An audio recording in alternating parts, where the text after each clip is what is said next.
బాగున్నావా? ధైర్యంగా ఉండు, నేను అన్ని చూసుకుంటాం.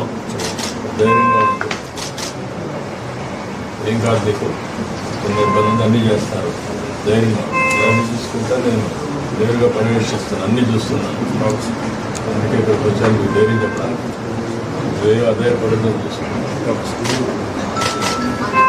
పిల్లలు ఏం చేస్తారు? 6th class 4th class. ఏ ఊరు మమ్మీ? వాళ్ళంతా ధైర్యంగా నువ్వు తీసుకొస్తాను. దురదృష్టం జరిగింది, ధైర్యంగా మీరు ఆకుండా తీసుకుంటాను. లాక్కుని అంతా బాగానే చూస్తున్నారు. ఇక్కడ బాగానే చూస్తున్నారు. ఏ ప్రాబ్లమ్స్ కూడా ఓకే, ధైర్యంగా.